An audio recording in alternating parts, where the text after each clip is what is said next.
Right.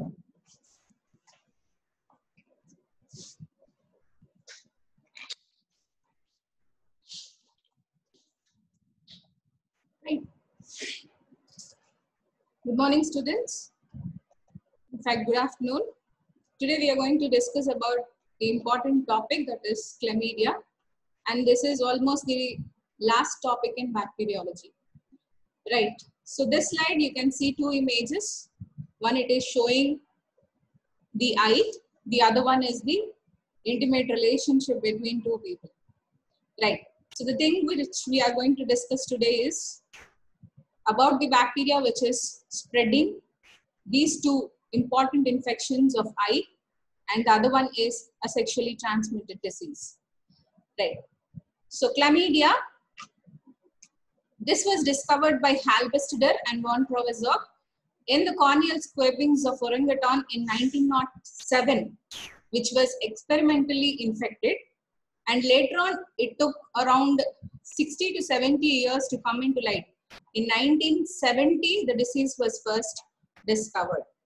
Right. To discuss about this, chlamydia are obligate intracellular bacterial parasites of human, animals, and also bird. Why am I calling these as parasites? I'll tell you in the next slide.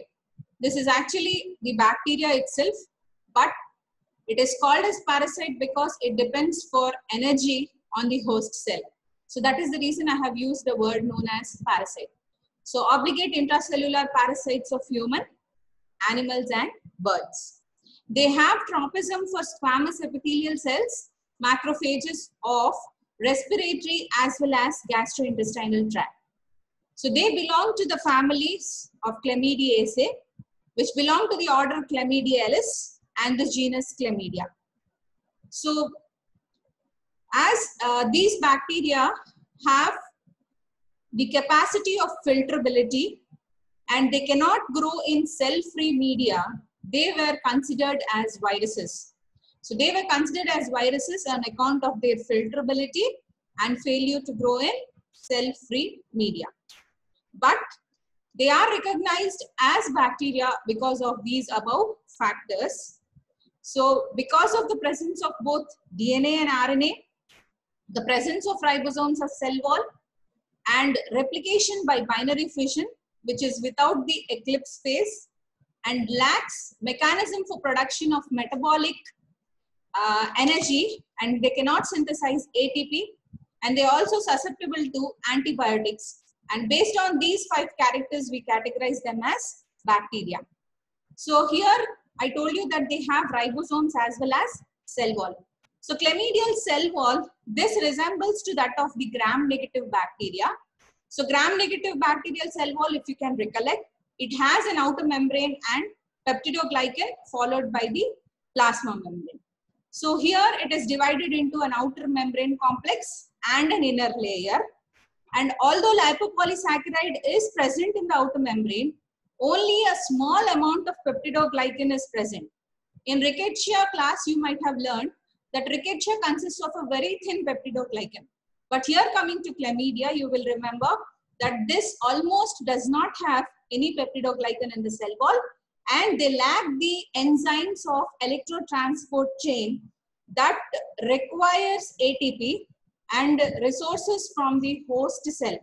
So that is the reason when I have told you in the first line that they are obligate intracellular parasites, I use the word parasite instead of bacteria because they rely on the host cell for their ATP and nutritional resources. So thence we call them as energy parasites. So remember, these chlamydia are obligate intracellular bacteria which have the characteristics of both, that is mainly characteristics of the bacteria, and then because of their filterability and failure to grow in the cell-free media, they were considered as viruses earlier. Right. Next, coming to the classification of chlamydia.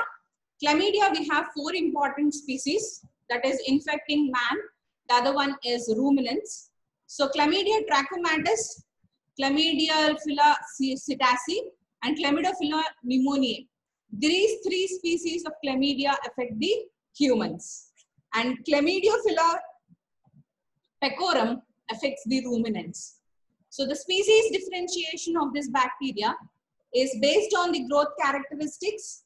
It is based on the nucleic acid profile. It is based on the antigens. It is based on the plasmid and the nature of inclusion bodies that are present. So first coming to Chlamydia trachomatis, this forms a compact inclusion with glycogen matrix. They are sensitive to sulfonamides and they are the natural parasites of human, mostly causing the localized infection of eye and genitals. So next is Chlamydia psittaci. Psittaci is something which is known as an infection that is transmitted from cetacean birds, which we call them as parrots. So Chlamydia psittaci we'll learn later on. So this forms a diffused vacuolated inclusion with glycogen matrix. They are resistant to sulfonamides and they are the natural parasites of birds and animals, and they are capable of causing pneumonia and generalized infection in humans. So the important thing, Chlamydia trachomatis, Chlamydia psittaci, and finally the Chlamydia pneumoniae. This is exclusively a human pathogen and no animal or avian hosts are seen, and they are the common cause of acute respiratory diseases.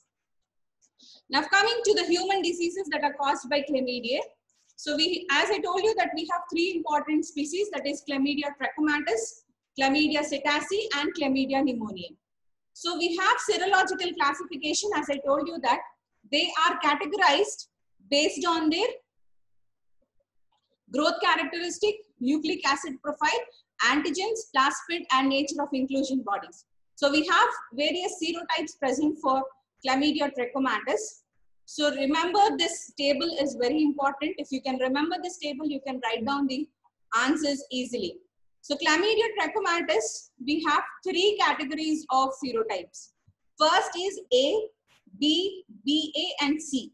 These four serotypes are responsible for the diseases like endemic blinding trachoma, which and here we have D2K, that is DEFGHIJK, which causes inclusion conjunctivitis, genital chlamydiasis, and infant pneumonia. L1, L2, L3 serotypes are responsible for causing the most important disease, that is sexually transmitted infection known as lymphogranuloma venereum. So when you have learned about non-specific urethritis, when sir was telling you about Neisseria gonorrhoeae, sir might have used this species name, that is Chlamydia trachomatis, which is responsible for production of urethritis, which is caused by Chlamydia trachomatis. So A, B, BA, C serotypes causes endemic blinding trachoma, D2K causes inclusion conjunctivitis, genital chlamydiasis and infant pneumonia, L1, L2 and L3 causes lymphogranuloma venereum. So Chlamydia psittaci has many serotypes which is responsible for production of a disease known as psittacosis, and Chlamydia pneumoniae have only one serotype which is responsible for production of acute respiratory disease in individuals who are aged between 5 to 18 years of age. Remember, why am I telling you the ages? This is an important bit that have come in need. That is, what is the common age group of the infection that is being caused by Chlamydia pneumoniae? So this is between 5 to 18 years of age. Right. Next, coming to the morphology, the reproductive cycle of this chlamydia is very much complex. I'll tell you in the next slide. And we have two types or two forms of organisms which we call them as elementary bodies and reticulate bodies. So elementary body is an extracellular form and reticulate body is the intracellular form. So first coming to elementary body. So these are the extracellular infective forms of the bacteria. They are spherical, which measure around 200 to 300 nanometer in their diameter. And they have rigid trilaminar cell wall. And they are similar to that of gram-negative bacteria, as I have told you earlier. And they contain an electron-dense nucleoid. And they are usually responsible for mediating, that is endocytosis and pinocytosis, which is responsible for entry into the host cell, where the life cycle of this chlamydia begins. Next is your reticulate body. So this is the intracellular form, and this elementary body is reorganized into reticulate body. This was formerly known as initial body, and they are the intracellular growing forms. And the replicative form, this measures around 500 to 1000 nanometers in their size. So the cell wall is very much fragile. Mostly we can say that this does not contain cell wall, but this, because of lack of cell wall, this shows the pleomorphism. So the developmental cycle that takes around 24 to 48 hours. Next, so this is the slide which shows around the elementary body after 18 to 22 hours after infection. And the next slide is the beautiful comets which are formed after 48 hours of infection by Chlamydia trachomatis. So these are the lymphogranuloma venereum, which is grown in HeLa cells. I'll tell you when I'm telling you about the laboratory diagnosis, but just remember, these are the comets that are produced. And this has been stained by Hochst 33258 strain, which is not of your standard, right? So coming to the growth cycle, here you can see the adhesion of infectious elementary bodies. I have written RB as reticulate body, EB as elementary body. So the infection is initiated by the attachment of the elementary body to the surface of the susceptible epithelial cell. I told you that this has the response or adhesion or efficacy towards the respiratory cells and gastrointestinal cells or the epithelial cells. So the infection is initiated by the attachment of the elementary body to the surface of the susceptible epithelial cell where the endocytosis occurs. So here the endocytosis, that is nothing but cell eating. So the elementary bodies have been taken inside the epithelial cell, and inside the host cell, the elementary body lies within the endosome, that is being separated from the host cell cytoplasm by the endoplasmic or endosomal membrane. So this is the endosome that is produced, which is separated by the endosomal membrane.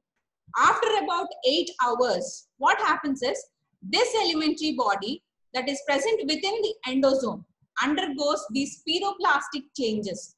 So what is a spiroplastic transformation is, no cell wall will be there.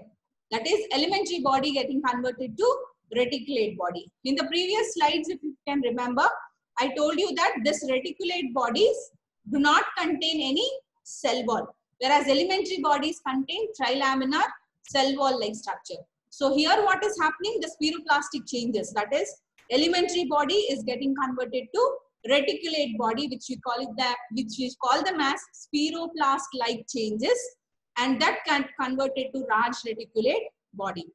And this large reticulate body divides by binary fission, and this binary fission will take about 12 hours. Within 20 to 24 hours, what happens is the pleomorphic progeny that are shown here, they show central condensation. If you can see, these are all the small ones which have central condensation, and they get converted to elementary body again. So the redifferentiation occurs where the reticulate body is converted into elementary body, and the binary fission continues for about 48 to 72 hours. And then the developing chlamydial microcolonies within the host cell, which we call them as inclusion bodies, you can see. So these are the inclusion bodies, that is, as the chlamydial microcolony is growing within the host cell, this we call them as inclusion bodies. The maturation of the inclusion body, it contains around 100 to 500 elementary bodies that are released from the host cell. So in this developmental cycle of chlamydia, the elementary body alternates with that of the reticulate body. That is elementary body getting converted to reticulate body to elementary body, and finally the release with the inclusion bodies. So you can categorize this whole growth cycle as entry. This is the dormant phase. The elementary body metabolism, that is, it is getting matured, and then it is developing into the reticulate body. The maturation of the reticulate body where the centralized condensation is occurring, and finally the release of the inclusion bodies. So the whole scenario you will almost see in virology again. So just try to remember the life cycle of your chlamydia, which is an important one. Next, coming to the antigenic properties of this particular bacteria, we have three major kinds of antigens that are present. That is, chlamydia mainly consists of heat stable, which is a genus specific antigen. This is common to almost all the chlamydial species. So they resemble the lipopolysaccharides of the gram-negative bacilli, and they are present in all stages of developmental cycle, and they are usually identified by complement fixation test. And then we have species-specific proteins. This is a protein antigen, and this is present at the envelope surface and present in all strains of chlamydial species. They help in classifying chlamydia into species. So the speciation of your chlamydia is mainly because of your species-specific protein antigen. Next, finally, is your serotype-specific antigen. This helps in intra-species typing. This is found in only some members of your chlamydia. They are present on major outer membrane proteins, and usually they are demonstrated by microimmunofluorescence technique. The type-specific antigens are used to classify mainly the Chlamydia trachomatis into two biowards. As I told you, the serotypes I told you A, B, BA and C, and D2K. They are all responsible for production of eye infections and also genital infections. So mostly trachoma inclusion conjunctivitis, we call that as one biowar, which we call them as TRIC biowar, T-R-I-C, TRIC biowar, and L1, L2, L3 serotypes. This consists of one biowar known as lymphogranuloma venereum, that is LGV. So TRIC biowars, as I told you, A, B, BA, C causing blinding trachoma, D2K causing ocular inflection, inclusion conjunctivitis, genital infections, serowars L1, L2, L3 causing lymphogranuloma venereum. Next, coming to the laboratory diagnosis in common for all the chlamydial species, we have four important steps to follow. So that is the microscopic demonstration of inclusions or elementary bodies. The next one is isolation of chlamydia, demonstration of chlamydial antigens, and demonstration of antibodies, and also a hypersensitivity testing is being done in order to diagnose this particular chlamydial infection in individuals. So before we go to the laboratory diagnosis, what are all the common clinical specimens we take?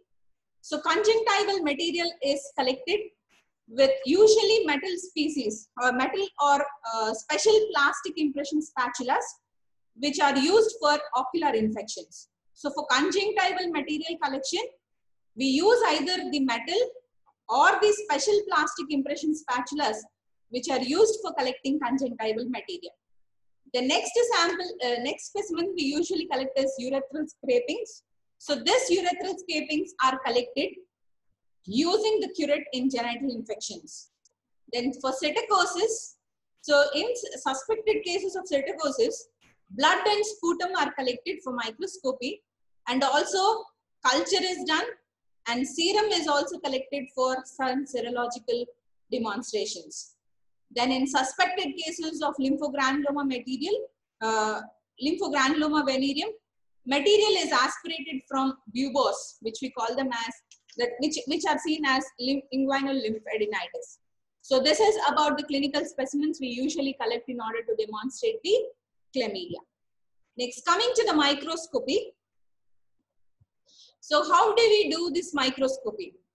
So chlamydial elementary bodies and the inclusion, which are large to see under light microscopes. So as I told you in the earlier slide that these chlamydia are gram-negative, but can be stained by Giemsa, Castaneda, Machiavello, and also the Giemens staining. So Giemsa is the most commonest stain, which here we see the elementary bodies that are stained in purple, and the host cell cytoplasm is usually blue, and even the reticulate bodies are stained blue. So the commonest stain that we use for microscopy is your Giemsa. The other stains that we use are Castaneda, Michelangelo, and Siemens staining. So here one more point you should remember is this particular lymphogranuloma venereum, that is Chlamydia trachomatis inclusion, can be stained by Lugol's iodine. So Lugol's iodine is used for identifying the inclusions that appear brown when stained, and that is only done for Chlamydia trachomatis. Other species, we don't do this Lugol's iodine staining. So remember, we have important, that is gram staining. As I told you, it is gram negative or varial, but it is not of any significance. The most important one is your Giemsa, along with other stains like Castaneda, Michelangelo, and Siemens staining. So this is the inclusion body that I have shown you with Lugol's iodine. Next, isolation. How do you cultivate this chlamydia? I told you that they are obligate intracellular plasma. So generally, we don't use our regular culture media. We use the live cultures or live cells in order to grow these bacteria. So the inoculation into embryonated eggs. When we learn about virology, what are these embryonated eggs? What is this yolk sac? We'll all learn thoroughly when we are learning virology. But first, remember that elementary bodies and inclusion bodies both can be demonstrable in the yolk sac of the embryonated eggs. So these can be grown in yolk sac of 6 to 8 day old chick embryos, where you can see where you can demonstrate the presence of elementary bodies as well as inclusion bodies. And what are all the experimental animals used is only mice. So Chlamydia psittaci is a strain that infects mice when you inject it intracerebrally, intranasally, intraperitoneally, and also subcutaneous routes. Whereas Chlamydia trachomatis, here we have only L1, L2, L3 serovars that infect the mice when they are injected intracerebrally. Whereas trick serovars of your Chlamydia trachomatis do not infect the mice in whichever way or in whichever route you administer.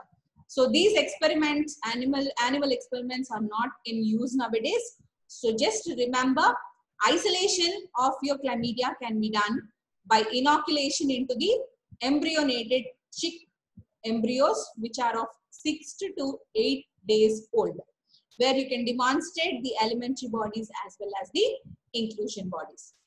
The next isolation method is your tissue cultures. So tissue cultures, we have McCoy, HeLa cells, which are commonly used, and LGV strains usually grow well than your trick strains. Trick strains are less infective and they are tough to be grown. Even in experimental animals, we don't see the growth of trick. And even in tissue cultures, your trick strains are tough to be grown.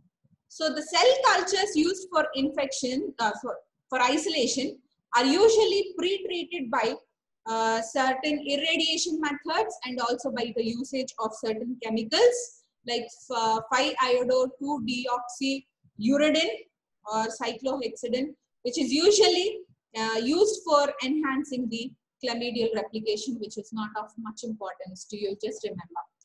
Right. How do you detect the antigen? So demonstration of chlamydial antigens. So here the methods used is microinfiltration, immunofluorescence, and also ELISA can be used. I forgot to add this. So antigen detection, demonstration of chlamydial antigen by microimmunofluorescence technique. So how do you detect this antibody? So antibody detection, usually the group specific complement fixation testing or type specific microimmunofluorescence are the two methods which we use in order to demonstrate or detect the chlamydial antibodies.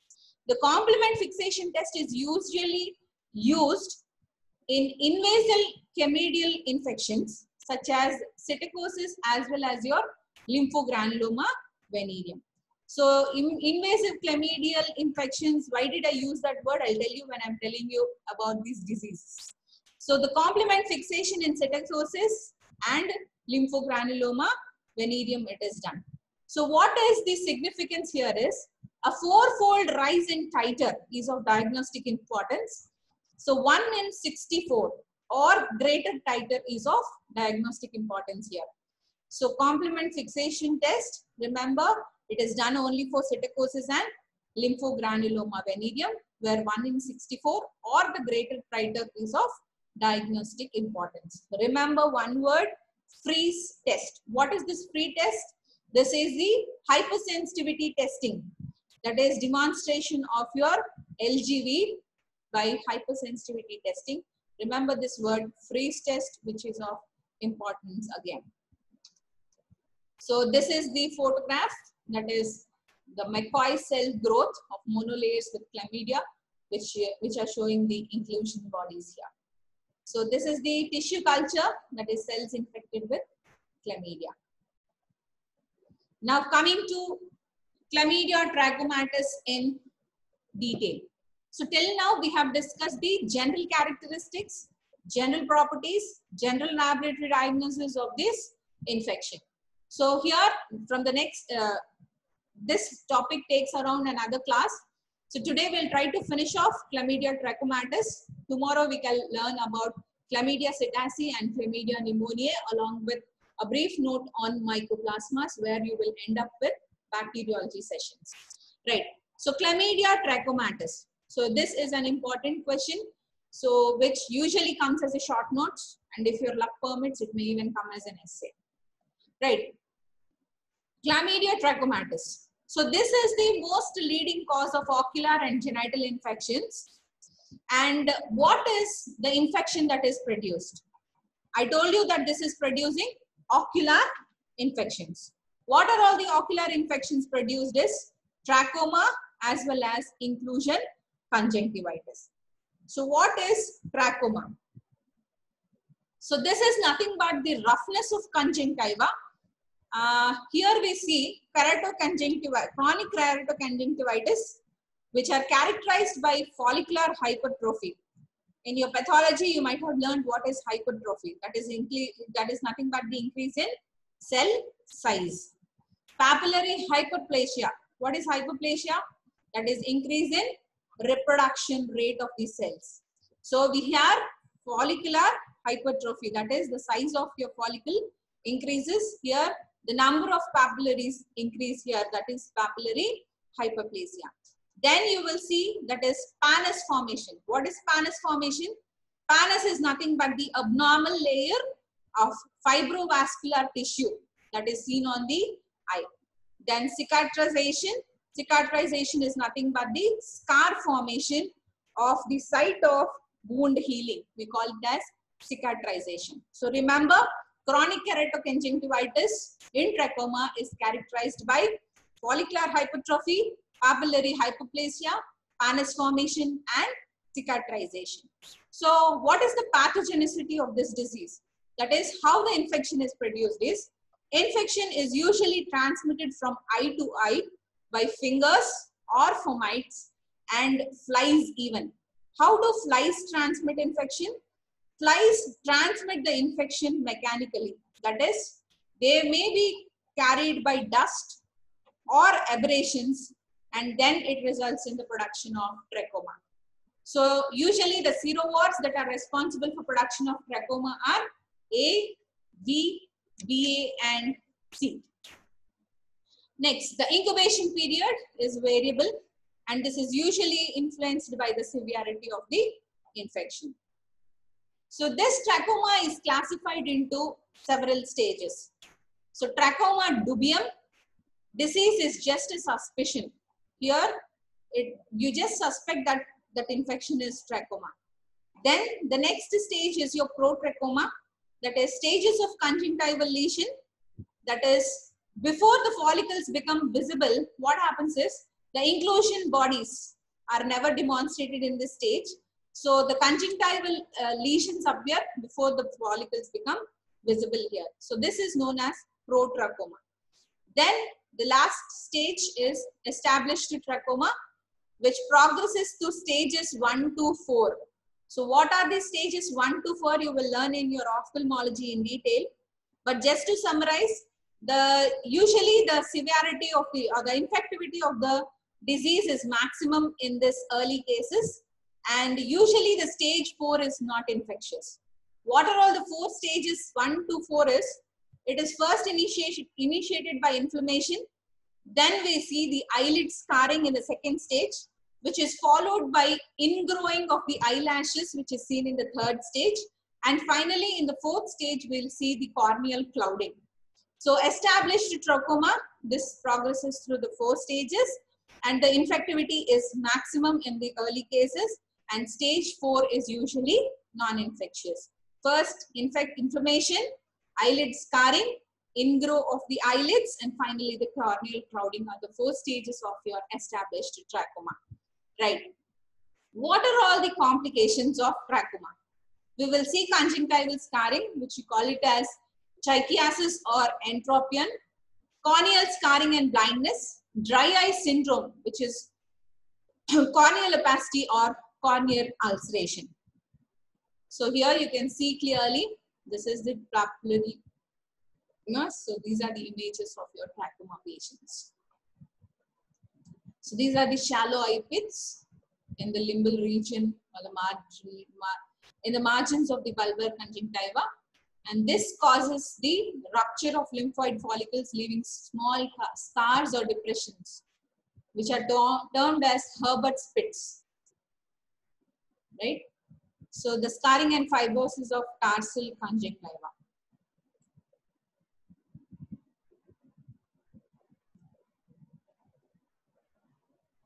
Next, coming to the laboratory diagnosis. How do you diagnose this trachoma?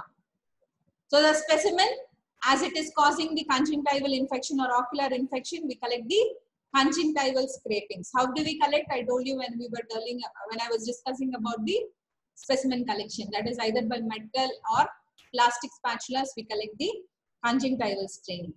So how do we do the staining? The inclusion bodies. As I told you, that Halberstadt and Provozek are the 2 scientists who discovered this disease in the corneal scrapings of an experimentally infected orangutan. So these, on their name, they are known as HP bodies, that is Halberstadt Provozek bodies or HP bodies. As I told you, staining is important. That is, most commonest stain we use is Giemsa. Gram stain has no significance. The other staining techniques are Castaneda's, Machiavello staining, and also Siemens staining is used. For Chlamydia trachomatis, I used a stain known as Lugol's iodine, which is used for demonstration of your inclusion bodies. This is done only for Chlamydia trachomatis, not for other species. Now, fluorescent antibody technique is also used. So how do you culture them? So before going to that, Chlamydia trachomatis, so you can see here, they are the cytoplasmic inclusions or clumps of chlamydia that you can see here in the conjunctival epithelial cells. So intracellular inclusions of the Chlamydia trachomatis here. Corneal scrapings, that is you do by Wright's staining. So how do you culture? As I told you that chlamydia may be grown in the yolk sac of a 6 to 8 days egg. Material is usually treated with antibiotics like streptomycin and polymyxin B before the inoculation. So the tissue cultures, we use McCoy cells and HeLa cells, and they are usually used in the stationary phase. What is stationary phase and all, we'll learn when we are discussing virology in detail. So remember here, the culture can be done on the tissue cultures, that is McCoy cells and HeLa cells, and embryonated egg inoculation, that is 6 to 8 day chick embryo is used, where we inoculate in the yolk sac and see for the growth of elementary bodies and inclusion bodies.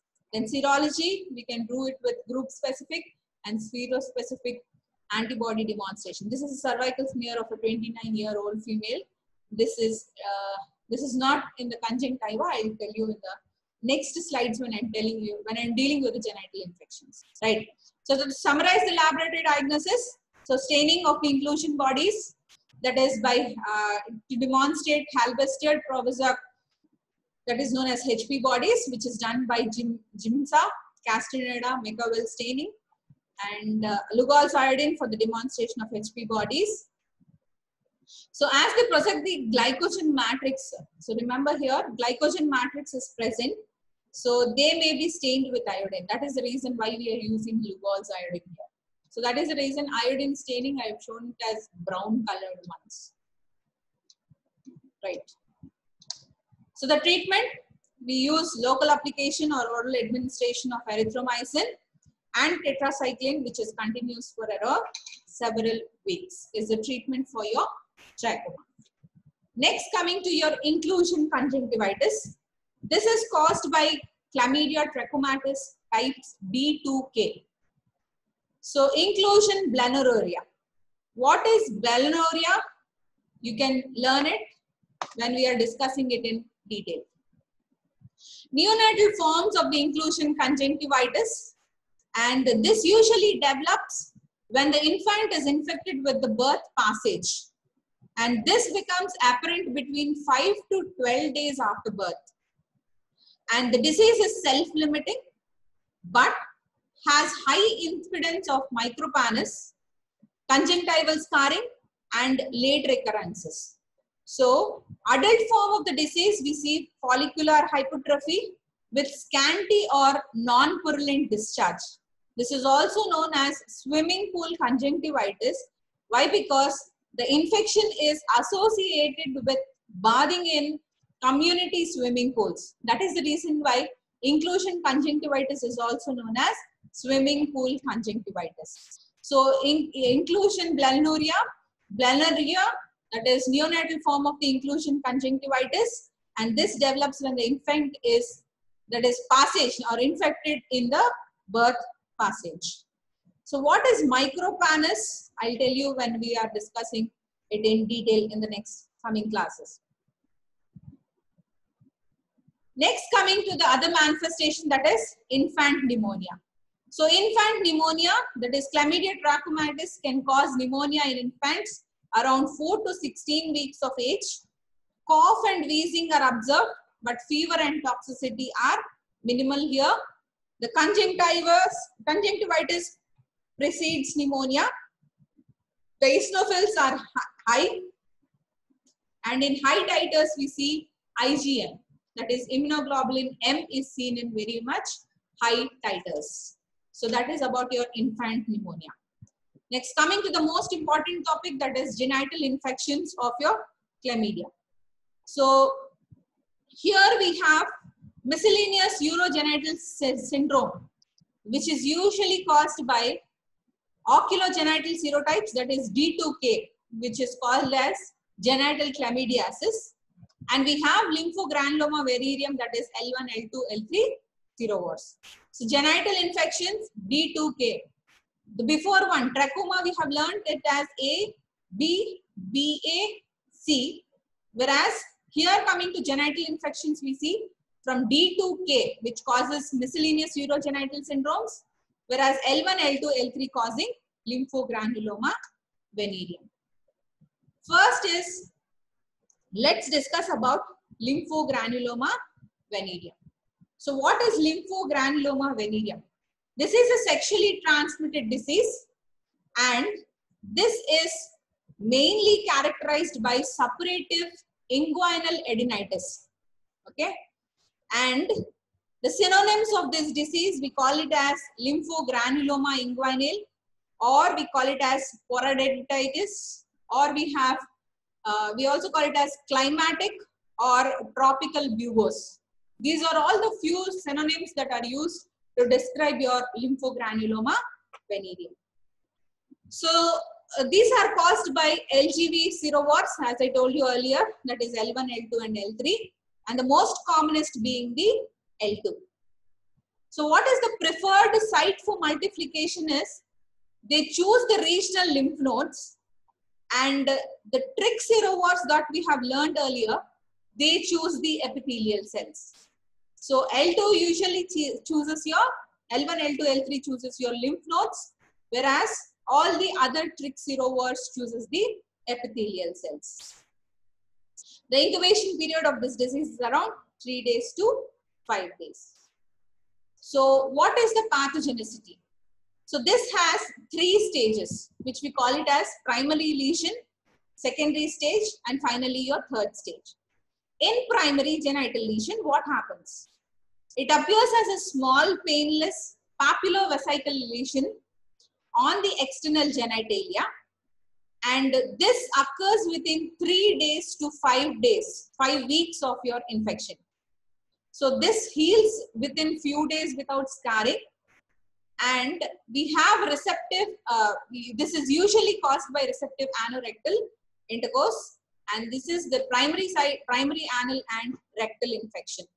So this is about your primary genital lesion. Next, coming to your secondary stage.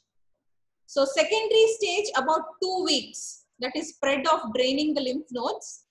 In men, it is presented as inguinal lymph nodes, and in women, it is intrapelvic or pararectal nodes. These two are the sites which we usually see. So what happens here is the nodes are enlarged and they are suppurative, and they become adherent to the skin, and they break down, which will form sinuses, resulting in the discharging pus, or discharging pus can be seen. So usually inguinal lymph nodes above or below the Paupert's ligament in males are involved. In female, we use perirectal or intrapelvic lymph nodes. So usually the lymph nodes are discrete, and their progressive peritonitis resulting in matted mass that becomes fluctuant or suppurative. What I told you as draining ones, draining pus. So these are the lymph nodes which are usually affected. This is your buboes.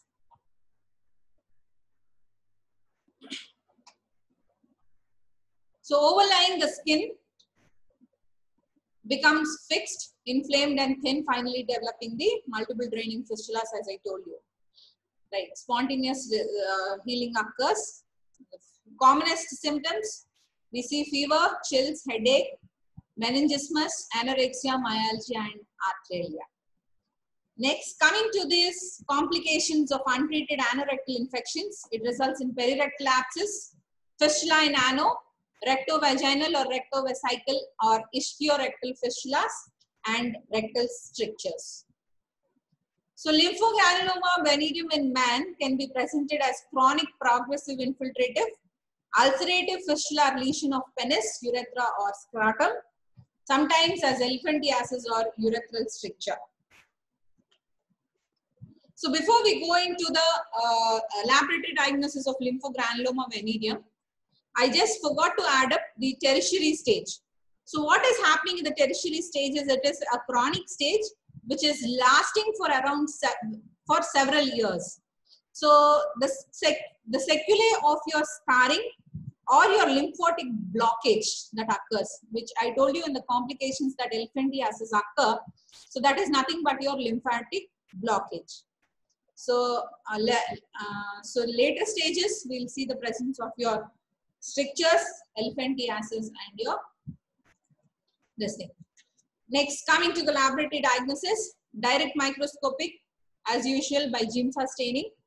So, usually the primary lesions undergo unnoticed. So, disease is usually first seen at the stage of inguinal adenitis. That is, only when the buboes are formed, you can see the disease. The smears of this material are aspirated, that is from the buboes, that is pus or tissue scraping is collected, and this typical intracytoplasmic inclusions or alimentary bodies can be observed as Miyagawa granulocorpuscles. So isolation of chlamydia is by cell cultures only, and lymphogranuloma venereum, here they develop usually high titers of circulating antibodies. That is, as I told you, the titer above 4-fold titer raise, that is 1 in 64 by complement fixation testing is significant, and 1 in 512 is considered significant when we do microimmunofluorescence testing. So this is about your serological demonstration. So direct antibody testing and complement fixation and microimmunofluorescence. So I told you we have intradermal Fries test, that is chlamydial antigen. We call them as lignarum. This is inoculated intradermally on the forearm.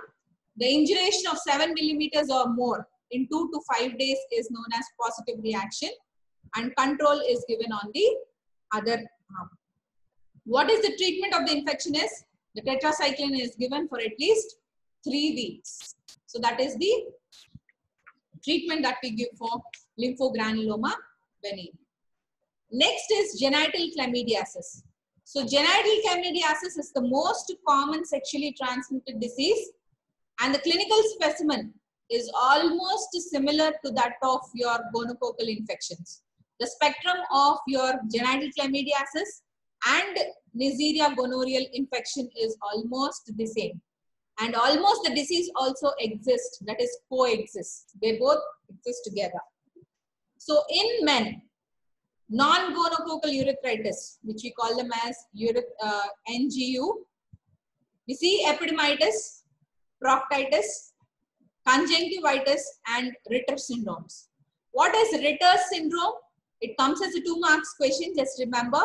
It is nothing but a triad of recurrent conjunctivitis, polyarthritis, and urethritis or cervicitis. Urethritis in men, cervicitis in women. So this is nothing but your Ritter's syndrome. So in men, it is presented as urethritis, non-gonococcal urethritis, epidermitis, proctitis, conjunctivitis, and Ritter's syndrome. Ritter's syndrome is triad of recurrent conjunctivitis along with polyarthritis and urethritis. And in women, it is presented as acute urethral syndrome. We have Bartholinitis, we have mucopurulent cervicitis, endometritis, we see salpingitis, we have pelvic inflammatory disease, we see conjunctivitis, we have perihepatitis, Ritter's syndrome here also, but Ritter's syndrome is with urethritis or cervicitis, arthritis, and conjunctivitis together. So this usually causes infertility, ectopic pregnancy, premature deliveries, perinatal morbidity, and postpartum fever. So these are all caused in women. Now, how do you confirm this infection? Chlamydial infection is suspected. Before we go into the actual laboratory diagnosis in order to find out the chlamydial infection, how do you just suspect that the infection is by chlamydia?